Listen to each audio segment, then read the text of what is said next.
क्या हाल है दोस्तों। आज हम क्लास 10th का लेसन नंबर 6 का क्वेश्चन नंबर 10 जो लेकर आए हैं वो है एक्सरसाइज 6.3 का क्वेश्चन नंबर 10 है, जो कि बहुत ही अच्छा है, बहुत ही इंपॉर्टेंट है। इसको कैसे सॉल्व करेंगे जरा ध्यान से समझिएगा, ठीक है दोस्तों। तो आप मुझे जानते हैं, मेरा नाम है साकिब और आप देख रहे हैं मेरा चैनल पाई20। चलिए शुरू करते हैं। चैनल पहली बार है, चैनल को सब्सक्राइब करें, लाइक करें और शेयर जरूर करें और बेल आइकन को जरूर प्रेस करें जिससे कि नया नोटिफिकेशन आपको तुरंत मिले, ठीक है दोस्तों। कैसे करते हैं जरा देखिएगा। यदि CD और GH क्रमशः एंगल हमारे पास दे रखा है ACB यानी कि AC और B यानी कि ये वाला कोण दे रखा है, और EGF यानी कि EG और F ऐसे समद्विभाजक हमारे हैं कि बिंदु D और H पर, यानी कि बिंदु D दे रखा है और H दे रखा है। इसके त्रिभुज हमारा ABC और त्रिभुज AEFG की भुजा AB और EF पर स्थित है, यानी कि ये वाली भुजा पर और इस वाली भुजा पर हमें क्या है, ये बिंदु यानी कि बिंदु D और H क्या है, स्थित है। यदि हमारा ये त्रिभुज समरूप है तो सिद्ध कीजिए कि CD अपॉन GH बराबर AC अपॉन FG। दूसरा है हमारे पास त्रिभुज DCB समरूप त्रिभुज है HGE, और तीसरा हमें सिद्ध करना है DCA समरूप त्रिभुज है HGE।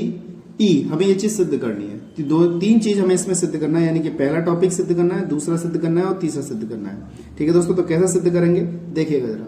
तो सबसे पहले हम क्या है, ज्ञात है, यहाँ पे लिखा हुआ है ज्ञात है। मैंने आपको बताया कैसे लिखते हैं कि क्वेश्चन में जो चीज दे रखी होती है वही चीज हम यहाँ पे लिख देते हैं। अब ऐसा हमने यहाँ से लिख दिया, त्रिभुज ABC और त्रिभुज EGF में CD यानी कि ये वाली भुजा CD और एंगल ACB में यानी कि इस वाले में ये दे रखा है समद्विभाजक करता है। ACB कौन सा है, A, C और B, इसको समद्विभाजक यानी कि ये पूरा जो कोण है इसको दो भागों में बांट रहा है। ऐसे GH यानी कि ये वाला GH जो है इस पे मध्य बिंदु, यहाँ पर इसको मतलब कोई बिंदु है और इसको कहाँ समद्विभाजित करता है, EGF पर, यानी कि EGF पर समद्विभाजित करता है। और ये चीज हमें दे रखी है कि त्रिभुज कैसे हैं, समरूप है हमारे, यानी कि ABC समरूप त्रिभुज क्या है हमारे पास, FEG है, यानी कि समरूप दे रखे हैं। और हमें ये चीज क्या करनी है, हल करनी है। तो इसको कैसे हल करेंगे देखिएगा। उत्पत्ति देखिए हमारे पास क्या है, तो इसको मैं यहाँ पे कर देता हूँ और हमने इसको अलग से एक चित्र बना दिया है यहाँ पर आपको समझाने के लिए।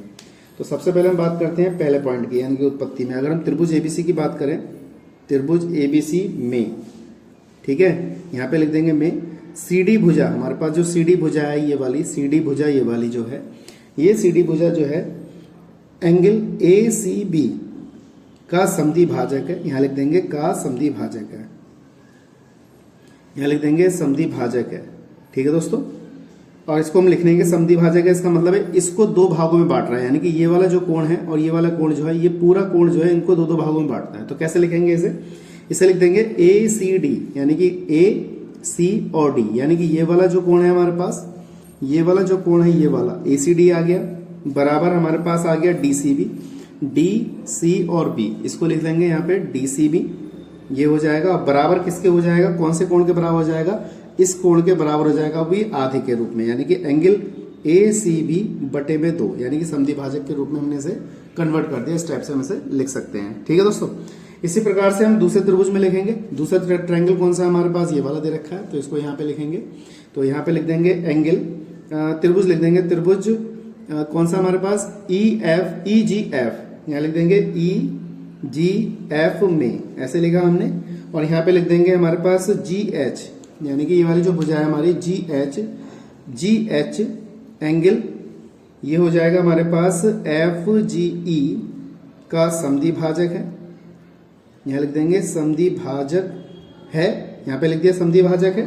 और इसको हमने कोण के हिसाब से तोड़ के लिख दिया, यानी कि FGH लिख देंगे, यानी कि ये वाला कोण लिख देंगे और ये वाला कोण लिख देंगे, बराबर में हाफ करके 1/2 FGE लिख देंगे, ठीक है दोस्तों। कैसे लिखते हैं देखिएगा।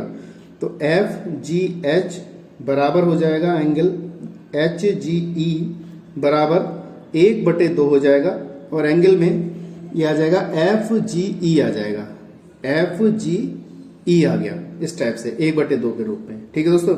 अब देखिए हमारे पास ये जब इससे क्या निर्णय, इससे क्या पता चल रहा है, यानी कि ये वाला कोण इसके बराबर है, ये इसके बराबर है, यानी पूरा कोण जो है वो उसके बराबर हो जाएगा, यानी कि ACD जो है इसके बराबर, FGE है जो इसके बराबर हो जाएगा। तो कैसे बराबर करेंगे देखिएगा। लिख देंगे ACD यानी कि ACD, ये वाला जो कोण है हमारे पास FGH के, अभी मैंने बताया था, यानी कि ये वाला जो कोण है हमारा ये वाला इसके बराबर हो जाएगा। तो इसको लिख देंगे बराबर FGH के, ठीक है। इसी प्रकार से ये वाला जो है इसके बराबर हो जाएगा, उसको भी लिख देते हैं यहाँ पर हम। तो कितना हो जाएगा यहाँ पर angle D C B, angle D C B यानी कि डी सी बी ये वाला, यानी कि ये वाला जो कोण है वो इसके बराबर हो जाएगा। इसको लिख देते हैं एंगल एच जी ई के, ऐसे लिख दिया।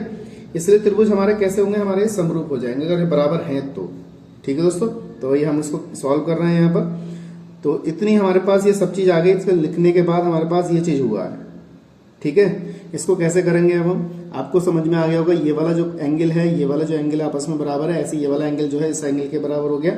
तो यहाँ पे लिख देंगे त्रिभुज DCA तथा त्रिभुज HGF में, हमने इस टाइप से लिख लिया। तो मैं समझता हूँ आपको अच्छी तरह समझ में आ जाएगा। यहाँ पर बस ट्रायंगल का ध्यान रखना है, ट्रायंगल कौन कौन से हैं हमारे पास। तो यहाँ पे हो जाएगा एंगल ACD बराबर एंगल FGH।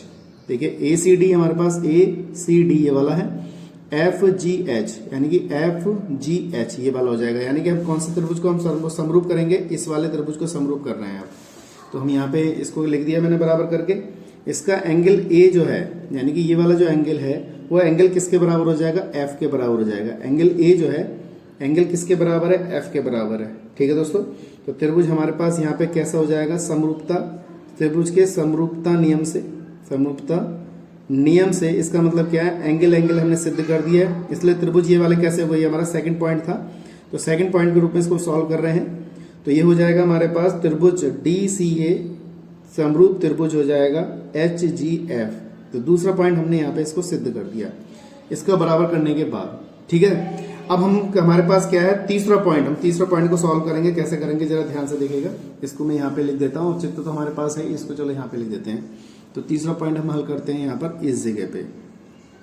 ठीक है दोस्तों, तो देखिए कि दोस्तों कैसे करते हैं हमारे पास, अगर हम DCA पकड़ लें, त्रिभुज DCA यानी कि देखिए DCA, ठीक है दोस्तों, और त्रिभुज हमारे पास हो जाएगा H, ये हो जाएगा HGE हो जाएगा, HGE यहाँ लिख देंगे, में यहाँ पे लिख दिया।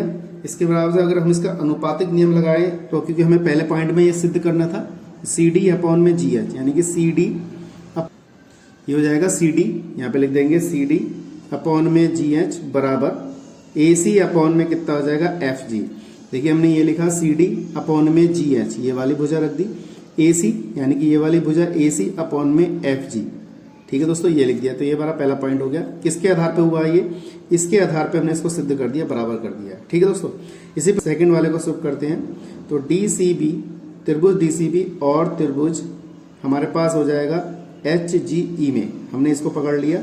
इसके बाद हमारे पास कौन कौन सी भुजा हो जाएंगी, देखिए इसमें हमारे पास कौन कौन से हैं, देखिए कोण देख लीजिए, DCB, D, C और B ये वाला कोण है, और हमारे पास AGE यहाँ पे हो जाएगा हमारे पास, यहाँ पे हो जाएगा ये वाला H है, ये वाला HGE, ये वाले कोण बराबर हो जाएंगे। तो यहाँ पे लिख देंगे एंगल B बराबर किसके हो जाएगा, एंगल E के, एंगल E के, यानी कि ये वाला कोण जो है एंगल इसके बराबर हो जाएगा। इसको यहाँ पे लिख देंगे और उसके बाद इसको हम सॉल्व कर लेंगे। तो ये हमारा देखिए एक कोण बराबर आ गया। जब एक कोण इसका ये बराबर आ गया तो अभी हमने यहाँ पे सिद्ध किया था कि ये वाला जो कोण है, जैसे ये कोण बराबर हो वैसे ये वाला कोण भी बराबर हो जाएगा।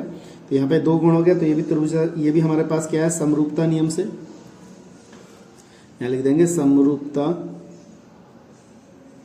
नियम से। ठीक है दोस्तों, तो इसलिए हमारे त्रिभुज कैसे हो गए, समरूप हो गए। DCB समरूप त्रिभुज हो जाएगा हमारे पास HGE। यही हमें क्या करना था, सिद्ध करना था। ठीक है दोस्तों, तो आज के लिए इतना ही। नेक्स्ट वीडियो मिलेंगे ऐसे इंटरेस्टिंग वीडियो के साथ। जय हिंद, वंदे मातरम।